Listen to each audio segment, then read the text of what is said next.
Let's face it, we've all been tempted by the idea of spot reduction. The concept is incredibly appealing. Imagine being able to pinpoint exactly where you want to lose fat, and seeing results in that specific area. It's a dream come true for many of us who have stubborn fat pockets that just won't budge no matter how hard we try.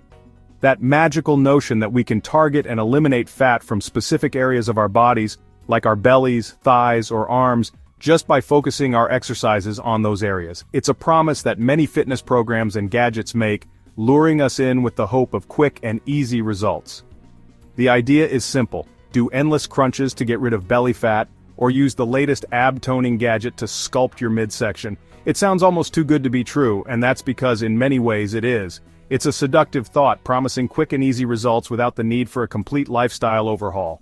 Who wouldn't want to believe that a few targeted exercises could melt away fat in our problem areas? But the reality is often more complex. But is spot reduction truly achievable, or is it just another fitness myth? The fitness industry is filled with myths and misconceptions, and spot reduction is one of the most persistent. Many of us have spent hours doing targeted exercises only to see little to no change in the areas we're most concerned about. The truth, as is often the case in the world of fitness, is a bit more nuanced than a simple yes or no answer.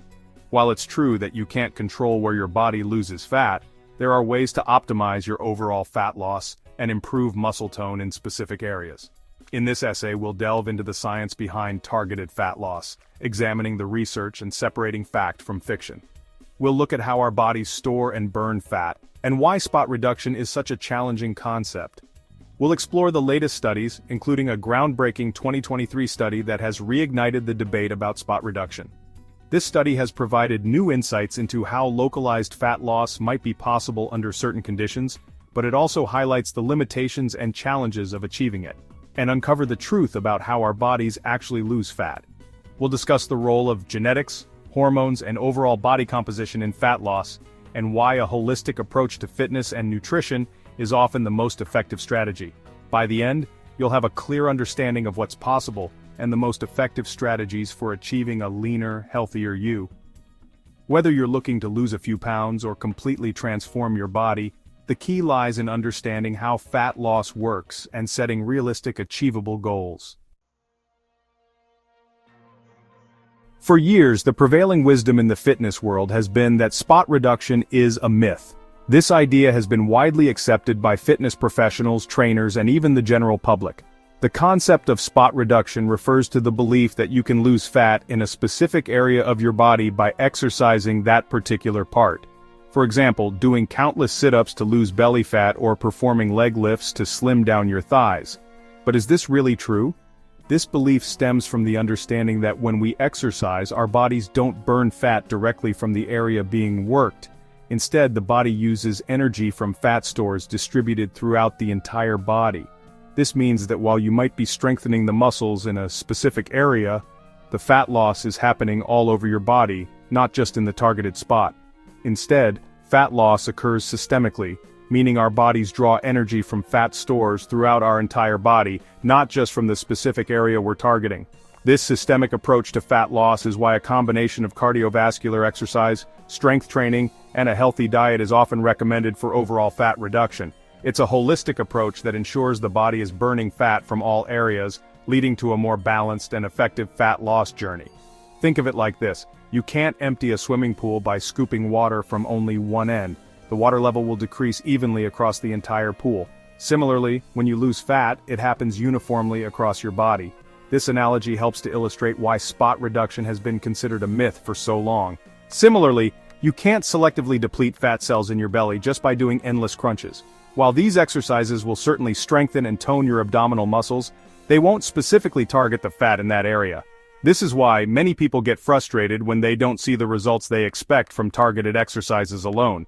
However, recent research, particularly a 2023 study on overweight men, has challenged this long-held belief, suggesting that targeted fat loss may be more achievable than previously thought. This study involved a rigorous exercise regimen focused on specific body parts and monitored the fat loss in those areas. The results were surprising and have opened up new discussions in the fitness community. This study, which we'll explore in detail later, has sparked renewed interest in the concept of spot reduction and its potential implications for how we approach fat loss. If these findings hold true, they could revolutionize the way we design exercise programs and set fitness goals. Stay tuned as we delve deeper into the science behind these groundbreaking discoveries and what they mean for your fitness journey. The 2023 study, published in a reputable scientific journal, took a novel approach to investigating spot reduction. Researchers divided a group of 16 overweight men into two groups, a spot reduction group and a control group. The aim was to see if focusing on exercises that target specific areas of the body could lead to more fat loss in those areas compared to general exercise. The spot reduction group focused on performing exercises that specifically targeted the abdominal muscles, such as crunches, leg raises, and other core strengthening activities. These exercises were chosen because they are commonly believed to help reduce belly fat, while the control group engaged in moderate-intensity treadmill workouts. These workouts were designed to be a general form of exercise that would help with overall fat loss, but not target any specific area of the body.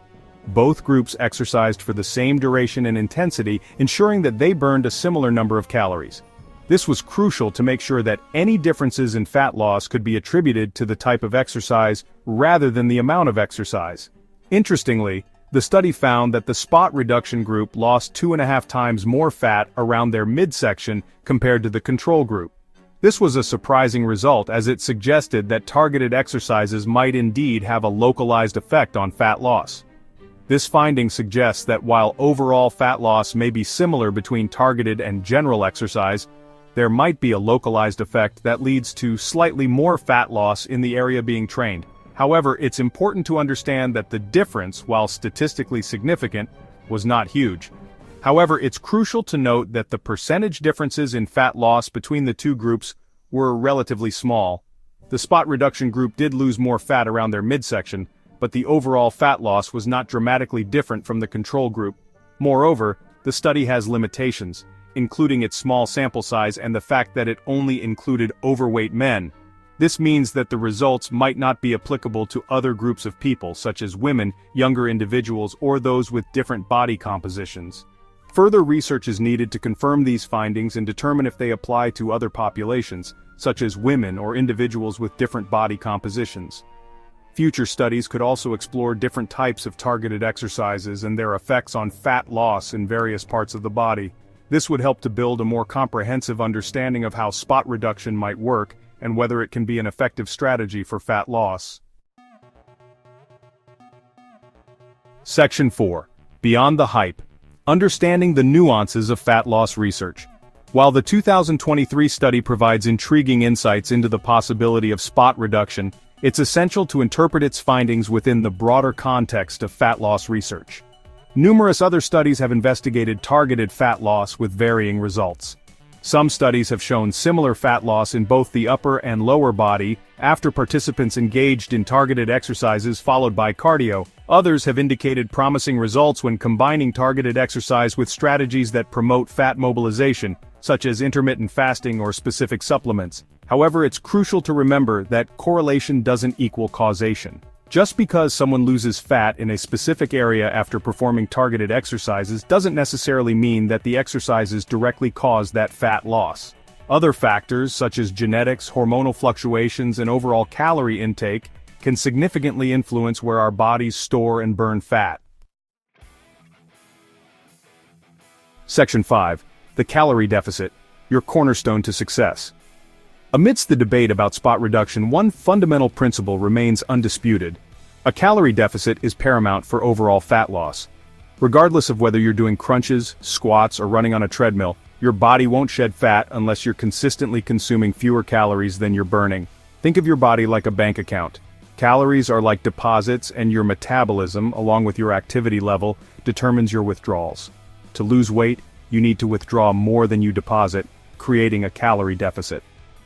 While targeted exercises might offer a slight edge in localized fat loss, they won't magically override the laws of thermodynamics. If you're consuming an excessive amount of calories, even the most grueling ab workout won't magically melt away belly fat.